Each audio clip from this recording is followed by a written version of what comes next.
Hey y'all see the thumbnail. I wanted to speak on what Peach McIntyre had to say to the single black moms. Y'all know that she has a disdain for single black women. She says it all the time, but yeah, she was out here talking her ish on today over there on TikTok. So let's read it together. She said, I posted a video of my husband cutting our grass, and here comes all the single mothers stating that our 17-year-old son needs to be the one cutting the grass. No, he doesn't. That's what your 17-year-old son got to do, because you ain't got no man. Husbands cut grass, and if they are too busy, we hire lawn services. The joys of being a wife. Now, isn't that funny? Girl, if you were not a paymaster, wood would have been long gone. But yeah, what do you guys think about this statement from Peach McIntyre? I don't agree with it whatsoever. I don't know what one has to do with the other. Wood should be teaching those boys. They have 9 children, 8 being boys. What is he teaching those kids? Seems like to me he's teaching them to be lazy bums and look for a woman who will take care of them just like their mother does. Instead of her getting in Wood's ass and making him step up and be a man and teach those kids how to go to the bathroom, how to sit down, how to stop dropping food everywhere, how to do things around the house, teach them living skills. She thought it was smart to get out here and try to clap back at the people in the comment section. If this isn't the stupidest shit I ever heard, I don't know what is. She out here acting like she bragging about Wood just getting off work after working a double shift at the post office.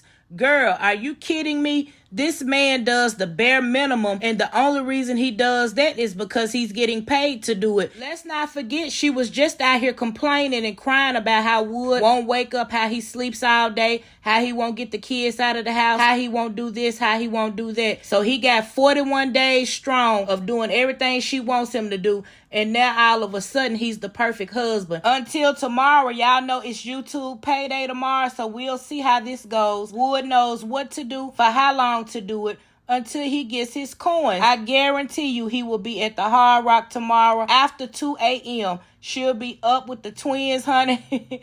She'll be up with the twins because she didn't get to soak in that coconut milk and watermelon and apples, child. So she'll be up wondering where he is because he was supposed to be home 2 hours ago. Wood is going to be back to the basics as soon as payday hit. And as soon as she take her ass down there and pay whatever he owes to the county clerk office. Allegedly. But yeah, I just can't believe she has the audacity to get out here and talk all this trash, talk down to people and stuff, when you got a whole husband that keeps letting you guys get evicted.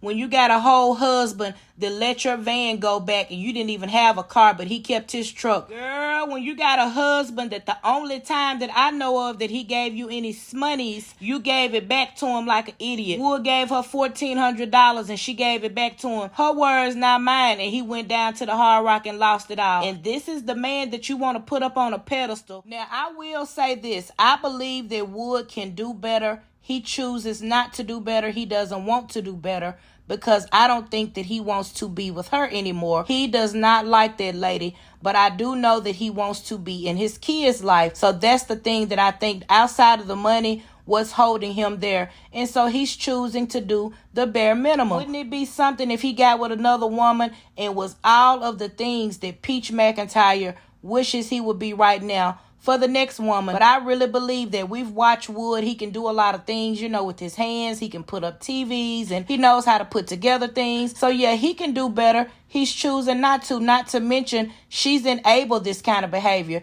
So however he treats her, she's deserving of it. Because one thing about it, we show people how to treat us. He been putting hands on her and he's been cheating. Now, these are her words. Y'all heard her walking around when she was down there in Tampa visiting all the old neighborhoods they used to live in. And she said that her and Wood have been into it ever since they met each other. He been putting hands on her. She been putting hands on him, busting windows out of cars and all of this kind of stuff. She brags about it. She acts like it's a badge of honor. That is nothing to brag about. That is nothing to try to get out here and normalize. And unfortunately, the kids have to be raised in this dysfunctional environment. It's really sad. And it's highly possible that these kids will have a story to tell about how she traumatized them, about how she did this or that. So yeah, I believe that these kids will have a story to tell someday. But anyway, y'all drop down in the comments. Bye, y'all. You gotta understand that we live a totally different life. See me, I'm not a single mother. I got a husband. See me, my husband, he gonna get up and cut the yard. The fact that you hoes have come up with the conclusion that my son, our son, needs to cut the yard after seeing me take his father, my husband, a bottle of water. It's crazy.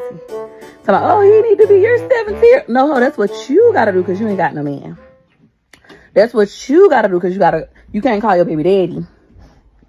I need to calm down. In our first fight, so he was cheating on me with this girl that lived around the corner, and he had took me on a date. Drove past the girl house. I punched him in the mouth. He told me he was gonna beat my ass. We was actually moving out of this house, moving back with my grandma, and he said, when I get to the house, I'm gonna beat your ass. It was this house, and when he pulled up right here. He was like, I'm finna beat your ass. I took off running, and my dumb ass ran through this field. This was empty. It was a field, and he beat the shit out of me. And the neighbors that lived right here, and this was like, oh my God. And I said, he stole my baby. And then I went in there, everything in there was like being packed. I grabbed the canned good, that's all I could find. And I went to his mama house, who lived around the corner. Just his windows out his car. Before the song even came out. Being crazy. That was our first fight we ever had. And boy, after that, we was Ike and Dina. Harpo and Sophia. Thank God I won't fight no more.